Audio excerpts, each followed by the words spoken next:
for finding the diamond mounted channel. I'm Chris Bilton, and I upload instructional videos on how to make pieces of jewellery. I'm concentrating on intermediate and advanced pieces. Today, just a quick one, top tip really. I'm making this skull ring. I'll cut out the back because I'm going to do like leaves and little diamonds in there. I put one collet in there, and the piece of chenier I've got doesn't quite go in there, doesn't quite fit. It's too big, the diameter is too large. So I'm going to show you the best way to size a piece of chenier down. Okay, what you need is a piece of wire, round wire, for your round hole that just goes in. You can just push in there. I would slide it up. You can mark it if you want, you don't really need to, but I would put it in like 5mm. Give it a light buff with your sandpaper, your buff stick, and then flux it and put it in. I buff it just in case there's like wax, because I just pulled the wire down. You don't want wax in there messing up your soldering.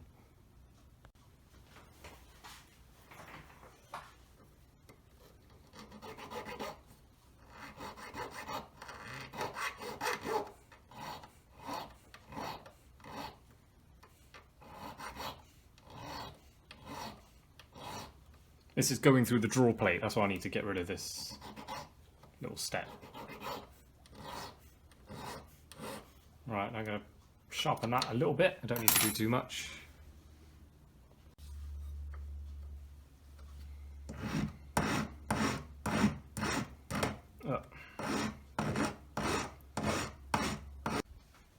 Brand new draw plates, just for you.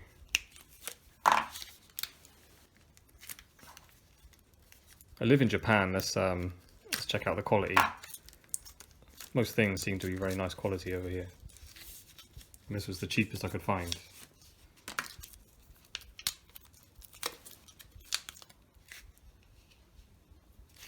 I think this was 4,900 yen. What's that?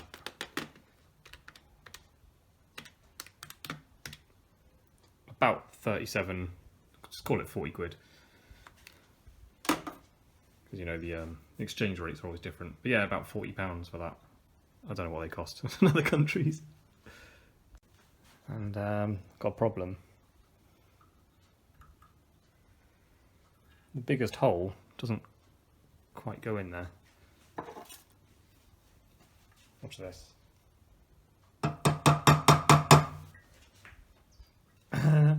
This isn't going to work. This is not going to work.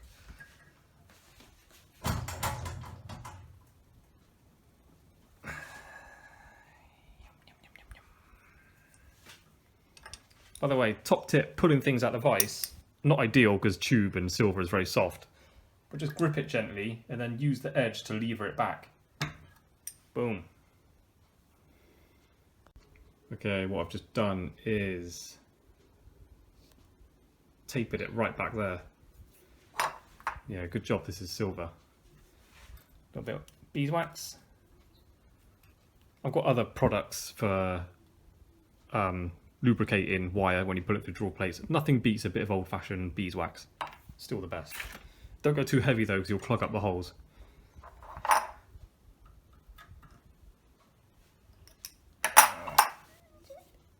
Got a tap. Started. Oh, see that? Boom, there you go. It just slotted in there nicely after I papered around it. It sits in there really tight and nice. Ah, I can give you another top tip. Where's that tube? Right, top tip coming. I was about to use my half rounds on the inside of that, but that half round section on my pliers is quite a steep curve. You can increase that curve by simply putting a tube on top. I've got one I normally use, but this is the only one I can find at the moment. But yeah, that's basically just an old bullet cartridge I cut off. And where that's nice is that literally turns any pair of pliers into half rounds. So it's nice to use something with the curvature more closely suited to the ring you're working on. It just helps not mark it as well. I've got this delicate silver edge, so I'm just concerned about that. Slot that down. I'll push it down enough so when I file out the inside it'll all be flush and flat. But there you go. Job done. And I must add, only pull down what you need. Like, I got a bit kind of absent-minded because this is silver and you just buy it in and it's very cheap. There's no problem to replace. You can make it. I know you can make chenier. All you need is one of these and a sheet of metal.